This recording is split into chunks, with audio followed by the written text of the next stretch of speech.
बिस्मिल्लाहिर्रहमानिर्रहीम। अस्सलाम वालेकुम रहमतुल्लाहि व बरकातुहू। अल्लाहुम्मा सल्लि अला मुहम्मद व आलि मुहम्मद। रब्बि इश्रह ली सदरी वयस्सिर ली अमरी वहलुल उक़दतम मिन लिसानी यफ़क़हू क़ौली। आमीन। ख़वातीन हज़रात, आप देख रहे हैं कुतुब ऑनलाइन और मैं हूँ बिलाल कुतुब। और आज का दिन आपके लिए आसानियाँ पैदा करने का, सारे ही दिन अल्लाह के साथ आसानियाँ पैदा करनी चाहिए। और आज के दिन ख़ास तौर पर उन कॉलर्स की जो कि हमें कॉल करते हैं, शाम हमारे साथ होते हैं। अल्लामा साहब अस्सलाम वालेकुम, खैरियत से हैं आप? हुज़ूर, जंगे नहरवान जो है, नहरवान जिसको कहते हैं, ये इमाम अली करमल्लाह ने इसमें ख़वारिज को बहुत ज़्यादा नुकसान पहुंचाया, बल्कि ख़त्म कर दिया, चंद रह गए। और उनमें से जो चंद रह गए थे उनके नाम भी आपने बताया। इनमें एक बड़ा ही ज़्यादा मशहूर वाक़या है कि एक शख्स आया इमाम अली करमल्लाह के पास और कहा कि अली, आप आज इस सवारी पे आगे ना जाएं, आपके सितारे जो हैं वो गर्दिश में है, वो सही नहीं है। और वो जो सवारी थी वो घोड़ी थी, और वो घोड़ी जो थी वो प्रेग्नेंट थी, वो बच्चा देने वाली थी। तो इमाम अली का खैर लंबा इस पे मुकालमा है उसके साथ कि फ़लाँ सितारे का तुझे पता है, फ़लाँ का पता है, फ़लाँ का पता है। ये सब बातें करने के बाद वो घोड़े से नीचे उतरे और उन्होंने घोड़े के पेट पे हाथ फेरा और कहा कि तुझे इल्म है इसके अंदर नर है या मादा? उन्होंने कहा नहीं। तो उन्होंने कहा, कमबख्त, तू मुझे वो बातें बता रहा है जो तू देख नहीं सकता, जो तू देख सकता है उसका तो तुझे इल्म नहीं है। इसलिए मैं ज़रूर सफ़र करूँगा कि तूने इधर सितारों की बात कर दी थी। हजूर, हमारे यहाँ ये क्यों रवाज है कि हम उन बातों पे यकीन करना चाहते हैं जो कि हमें मुस्तकबिल बताना चाह रहे हों? इसमें ख्वाबों को ख़ास तौर पे शामिल करें। हर शख्स ये समझता है कि मेरे ख्वाब सच्चे हैं। सच्चे और झूठे ख्वाब का शरई तौर पे कैसे अहाता करें, कैसे फ़र्क करेंगे? बिस्मिल्लाहिर्रहमानिर्रहीम। पहले बात बिलाल भाई, जो आपने बाब इब्तदाइया बांधा, इसके हवाले से मैं कुछ बात कहना चाहूँगा। नबी करीम सल्लल्लाहु अलैहि वसल्लम के पास एक बाकायदा कबीला आया और आके उसने नबी करीम सल्लल्लाहु अलैहि वसल्लम से पूछा कि हमने अपने दिमाग में कोई बात सोची हुई है, वो बताइए। तो नबी करीम सल्लल्लाहु अलैहि वसल्लम ने कहा, ये काम काहन का है, ये काम नबी का नहीं होता। कहता तो फिर हम आपको कैसे पहचानेंगे? नबी करीम ने कहा, मुझे तो बेजान हर शय पहचानती है, सिर्फ तुम नहीं पहचानते। कंकर पकड़े, हाथ में कंकर पकड़े, यानी ये बात, पहली बात, ये बात लोग जहन में रखें कि जो बंदा ये खबर देता है कि तू घर से क्या खा के आया, अब घर से क्या खा के आया, वो इस्तदराजी और शैतानी कुव्वतों के जरिए, नबी करीम ने कहा वो काहन है। नबी करीम से वो आके पूछ रहे हमने क्या सोचा है? आपसे मुराद है जादू करने वाला, टूना करने वाला। कहानत एक ऐसा इल्म है बिलाल भाई जिसके जरिए इंसान दूसरे शख्स के साथ जो शैतान या करीन पैदा हुआ होता है उससे इतलात हासिल कर लेता है कि ये क्या करके आया, इसके मादी में क्या वाकया। तो इसको कहानत। नबी करीम ने कहा मैं काहन नहीं हूँ, हालांकि नबी करीम अल्लाह की मदद से बयान कर देते हैं, लेकिन अकीदा बयान किया मैं काहन नहीं हूँ। का कैसे पता लगेगा? क्या ये कंकरियां मेरी गवाही देंगी? सब ने गवाही दी, उन्होंने इस्लाम का कबूल कर लिया। दूसरी बात जो आपने बात किया कि ख्वाबों का क्या मकाम है, तो नबी करीम सल्लल्लाहु अलैहि वसल्लम ने कहा ख्वाब नबुव्वत का 46वां हिस्सा, 46। हाँ, इसको 46वां हिस्सा क्यों कहा गया, इसके बारे में उलमा ने बड़ी तफसील लिखी है। उनमें से एक बात यह है, चूंकि नबी करीम सल्लल्लाहु अलैहि वसल्लम को इब्तदाई तौर पर 6 माह ख्वाब आए। नबी करीम जो ख्वाब देखते अगले दिन पूरा हो जाता, जो भी ख्वाब देखते कुछ दिनों बाद उसकी तबीर जाहिर हो जाती। तो नबी करीम सल्लल्लाहु अलैहि वसल्लम की कुल नबूवत 23 बरस थी, पहले 6 माह। इसका मतलब है 23 ज़रबे 2 46वां हिस्सा। ये बाद ने ये कहा, बाद ने ये इसकी तबीर और राजे कोल यही है। और बाद ने कहा 46वां हिस्सा इसलिए है कि नबूवत का एक जुज, वैसे तो नबी आपको पता आखिरी नबी हैं, उनके बाद कोई नबी नहीं आएगा। नबी करीम ने कह दिया मेरे बाद कोई नबी नहीं आएगा, लेकिन नबी करीम ने कहा ख्वाब बाकी रहेंगे। किसी बंदे को ख्वाब आ सकता है और ख्वाब में खुशखबरी भी आ सकती है, ख्वाब में डराना भी आ सकता है, और आने वाले वक्त की बुराई भी आ सकती है। लेकिन सच्चे और अच्छे ख्वाब को और जाली ख्वाब को, ये झूठे ख्वाब को कैसे तकसीम करेंगे? पहले कॉलर से बात कर लूँ, फिर मैं आपकी तरफ आता हूँ। जी अस्सलाम वालेकुम बेटा। वालेकुम अस्सलाम जी मेरी बेटी। सर, एक्चुअली मुझे आपसे इस मामले पे बात करनी है कि कुछ मंथ पहले, तकरीबन बड़ी से पहले, मेरे सिस्टर की लड़ाई हुई अपने बेटों के साथ। अच्छा। वो मामला था, वो किसी थर्ड पर्सन का मामला था, जो कि बेटों को पता चल गया ना अपने बाप की बात का।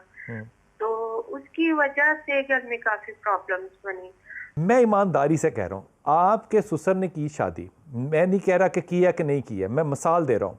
अगर फ़र्ज़ करो कि उन्होंने ना की होती और वो हालत गुनाह में भी होते, तो क्या बेटों का ये हक़ था कि वो अपने बाप के ऊपर आवाज़ ऊंची करते?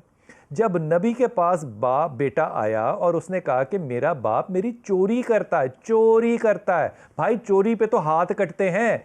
तो ये सारा वाक़या, ये मैं हदीस बयान कर रहा हूँ आपसे। वो जब शख्स अल्लाह से बातें करता हुआ है, तो जिब्राईल अलैहिस्सलाम जब रसूल पे आए तो उन्होंने ये नहीं कहा कि अल्लाह ने फरमाया, उन्होंने कहा कि वो शख्स जो चोरी करता है, वो जो गुफ्तगू करता हुआ आया अल्लाह से, पहले उसकी बात सुनिएगा। फिर मेरे नबी का फैसला पता है क्या था? ओए हाय हाय हाय हाय, ये जुमला सुनना मेरे नबी का। तू, उस बेटे को कह रहे हैं, तू और तेरा सारा माल जो है वो तेरे बाप का है।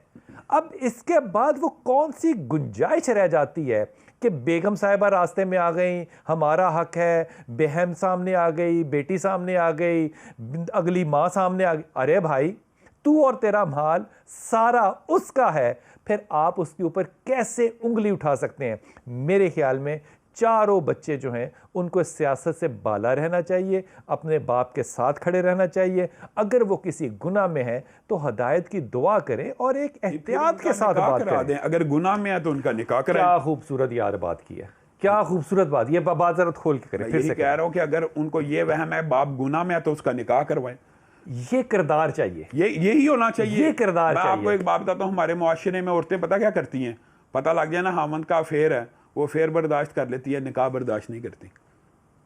यार इतनी सच्ची बात करने पे आपको मेरा दिल कर रहा है मैं उठ के आपके हाथ चूमूं। नहीं, मुझे एक बात बताएं, गुनाह में रहना ठीक है, गुनाह में रहना औरत शरीयत कबूल में कर रहना लेगी, कबूल नहीं निकाह है। में रखना कबूल नहीं करेगी। ये दुख वाली मेरे प्यारी बेटी, खुदा के वास्ते दोनों बातें कह रहा हूँ, अपने सब भाइयों को, वो तुम्हारे भाई जैसे हैं, अपने शौहर को समझाओ कि खुदा के वास्ते बाप के आगे खड़े नहीं हो। अगर वो निकाह में है तो आपको प्रॉब्लम क्या है? अगर वो गुनाह में है तो उनका निकाह कर दें, उनको गुनाह से निकालें, वालिद के लिए आसानी पैदा करें। अल्लाह साहब, आपने आज ना हासिल गुफ्तगू कर दी है कि अगर गुनाह में है तो निकाह कर दें। क्या खूबसूरत बात की है। इसलिए मैं कहता हूँ कि उलमा के पास बैठना चाहिए। कमाल बात है। ईद का दिन है, नंगे पाँव, फटे कपड़े, तहमद जो है उस पर तो जो है वो टांके लगे हुए हैं और वो जा रहे हैं जनाब नमाज़ पढ़ने। तो साहब ने देखा तो बहरीन उस वक्त हमने फ़तह कर लिया हुआ था। बहरीन से मुसलमानों को बहुत सा सामान आया था, बहुत सामान आया था।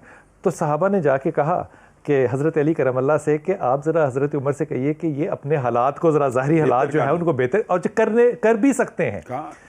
अब इतना माल आया, लोगों में बांट देते हैं, अपने लिए अच्छा अपने लिए थोड़ा सा कुर्ता ही सलवा लें, अच्छा कोई जूता पहन ले, बाहर से लोग आते हैं मिलते हैं। इस पे इमाम अली खैबर फातह खैबर होगा, लेकिन ज़रा कमज़ोरी है दिल देखिए।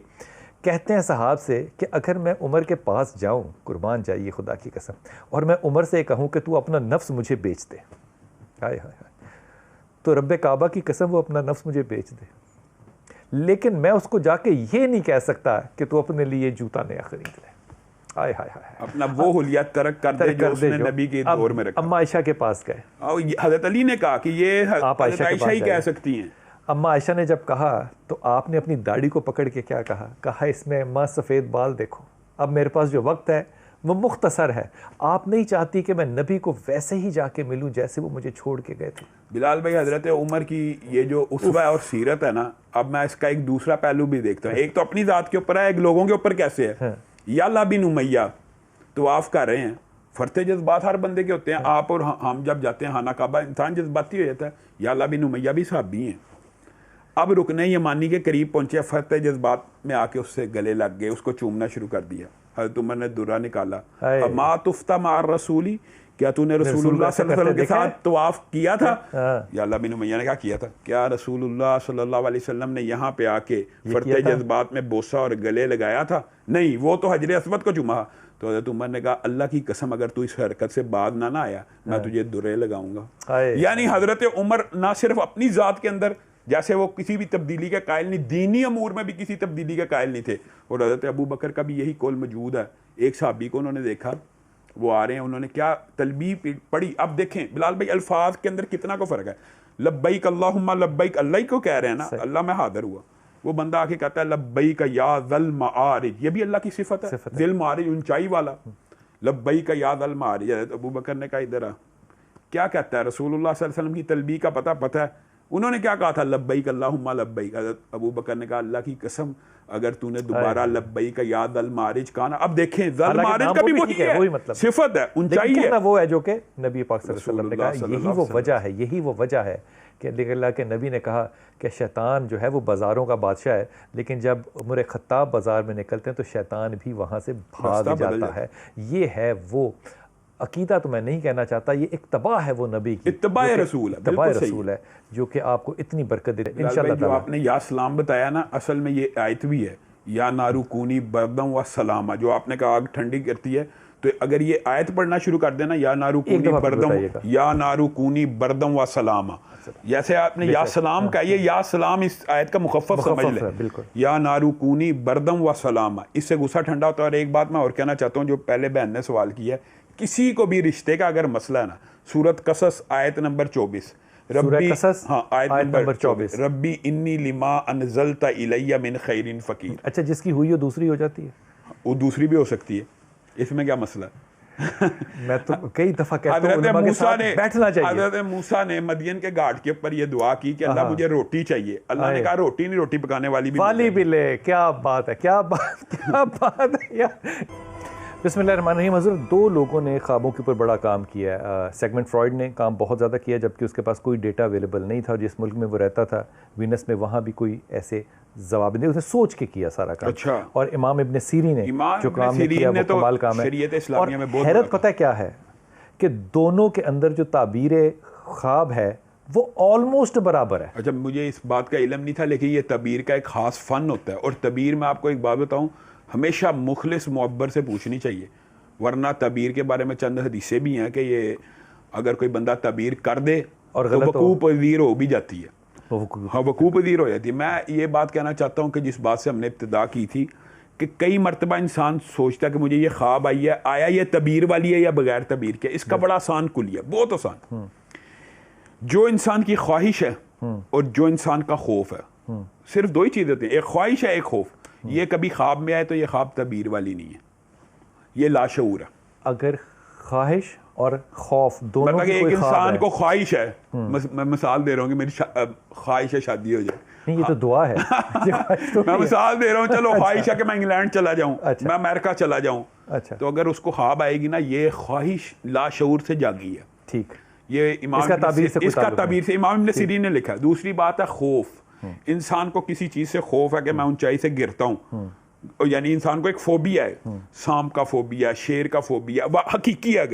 अगर ख्वाब में वही देख रहा है, ये ताबीर वाली ख्वाब नहीं है। वाह क्या बात। और इमाम इब्न सीरीन ने कहा तीसरी ख्वाब बिस्यार होरी से भी आ सकती है, कि इंसान ने खुराक इतनी खाई है, वो बुखारात दिमाग में गए हैं, लाशऊर, लेकिन वो भी लाशऊर रहती है। तो सच्ची ख्वाब कौन सी? सच्ची ख्वाब का ये होता है, मिसाल दे रहा हूँ, जो बात आपके जहन में नहीं थी, मैंने ख्वाब देखी, मेरे सारे दांत टूट गए। अब ये खौफ भी नहीं था, ख्वाहिश भी नहीं थी, इसकी तबीर आपने मुअब्बर से पूछनी है। समझ गए ना, ये तबीर वाली ख्वाब है। इस तरह की ख्वाब ना मैंने देखा, ख्वाब आई कि मेरे पीछे भैंस पड़ी है, इसकी आपने तबीर पूछनी है। मैंने ख्वाब देखी कि मेरा जूता गुम हो गया। अच्छा, मैं आपको अब अपनी ज़िंदगी का एक वाक़या बताता हूँ, है तो थोड़ा सा हैरत अंगेज़ भी है। एक औरत मेरे पीछे पड़ गई कि मैंने ख्वाब देखी है कि मेरा जूता गुम गया। मैं कहा आप इस ख्वाब का ना सदका दें, मुझे तबीर बताएं लामा साहब। मैं कहा आप इसकी तबीर मेरे से ना पूछें, क्योंकि तबीर कर देना है जल्दी वकूफ़ पज़ीर होती है। आप इस ख्वाब का सदका दें, आपको कसम लगे आपने बताना। मेरे पीछे पड़ गई। मैं कहा ये ख्वाब की तबीर अच्छी नहीं है, मैं आपको ये बता रहा हूँ, अच्छी नहीं है बता दे।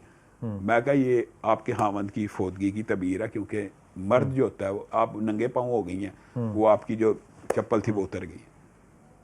तो जब मैंने तबीर बताई, कुछ दिन बाद उसका फ़ोन आया कि ये वाक़या हो गया। मैं कहा आपको तबीर नहीं थी पूछनी चाहिए, आपको उस वक्त सदका देना चाहिए था। इस तरह की जो ख्वाबें होती हैं ना, इनके अंदर इशारे मौजूद होते हैं। और मैं आपको एक बात और बताऊं, ख्वाब सिर्फ इतला नहीं होती, ख्वाब बराए तदबीर भी होता है, गाइडेंस भी होती है। गाइडेंस और तदबीर देखें, हज़रत यूसुफ का जो ख्वाब है, क्या बात, वो सारे का सारा तदबीर के लिए आया है कि ये वाक़या होने लगा, 7 साल ये इनकी प्लानिंग कर लो, पहले से प्लानिंग कर लो। क्या बात है। और दूसरी बात यह है कि एक बात और समझने की जरूरत है कि आपका ख्वाब आपके लिए हुज्जत हो सकता है, मेरे लिए नहीं। अगर ये कुलिया अपना लिया जाए ना, तो माशरे के अंदर झूठे ख्वाबों की वैसे हो सकती नहीं हो। नबी करीम ने फरमाया जो बंदा झूठी ख्वाब सुनाता है ना, उसका अदाब और वईद बहुत ज़्यादा है, क्योंकि असल में झूठी ख्वाब नबूवत का एक हिस्सा है, 46वां हिस्सा है, लेकिन वो हुज्जत शरी दूसरे के ऊपर नहीं है। आप जो कि इसकी वजह बड़ी आसान फहम है कि एक बंदा के मुझे ख्वाब में आया है, झूठा हो, नबी करीम ने कहा कि फलां बंदा ये काम करे, मेरे लिए ये हुज्जत नहीं है। क्या बात है, इस बात को मैं बढ़ा रहा हूँ सिर्फ, ये बात आपने बिल्कुल सही की। फ्रॉइड भी ऐसे कहते हैं, इमाम भी ऐसे कहते हैं।